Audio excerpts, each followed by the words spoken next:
As-salamu alaykum Sayyidi. Wa alaykum salam wa rahmatullah. Dear Shaykh, how can the family recharge when a woman has to go to work? How can the woman protect her energy at work? That's very difficult, especially in these times. Life becomes more and more difficult. Then we have difficulties. So there's very little solution. Means there's a system which Allah has given, and when we outside of that system, it's now just a balancing act. So if Allah is giving to us, she's a source of energy for you. As a result, if she goes out, others will take from that energy.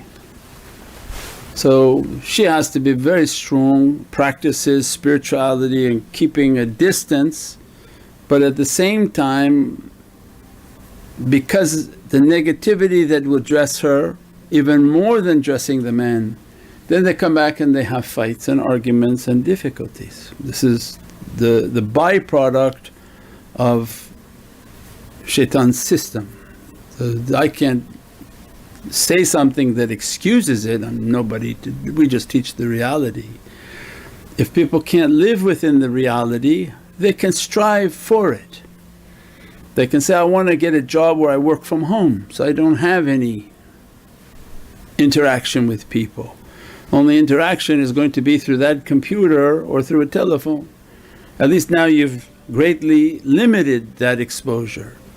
But if the interaction is with people and the negative charge that comes to her, the negative charge that comes to men, then don't be surprised when there's negativity in the house. It's not going to be miraculous, because you're going to bring these energies back, and that's the whole purpose of shaitan. That's why the shaitans want them out of the house, so that to destroy it. And we describe that system. It's a very well thought out plan. When we describe the school systems, that's exactly why they designed the school system. They started off telling that when you have a child, don't let the child sleep with you and let the child scream. That broke the bond that Allah gave to the child, that the child actually believes the child is a part of you. It doesn't identify itself as a separate unit. Not for much older, means it was inside of you 9 months and outside of you still thinks he's inside of you, she's inside of you. That was not a bond that you were supposed to put separate, but you were supposed to nurture it so that you're building a madad. That child should have a faith in you to react, so that they think they're one unit. That becomes the madad. From childhood they broke the madad and they wrote those books, keep them in the room, scream. Why? Haji Abdullah, why? To break the madad, right? They were leaving kids screaming in rooms, ah! Then what happened now? That madad is broken, that child doesn't believe in you, doesn't trust you, and psychologically knows you're not going to come to its rescue. But that's pretty nefarious. Why? Because they know the next stage is where? School. When the child doesn't rely on you, doesn't listen to you, your rules are very temporary, they enter into school and say, no, my teacher said. My teacher said I should be wearing a skirt. But say, you're a boy. Say, no, teacher said I should be wearing a skirt.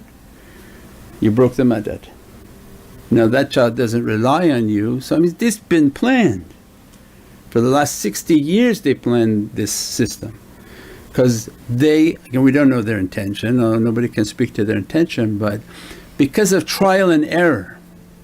We don't have trial and error, we have following Allah in the way of Sayyidina Muhammad, in which Prophet gave to us, your bond is with the child, make your bond to the child, so the child bonds to you, is completely relying upon you. So that's a system that was designed to separate. So then when the child grows older, absolutely separate.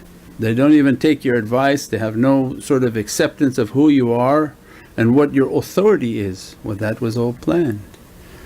So that later they can say what they want to say and teach what they want to teach and cause the immense confusion upon this earth.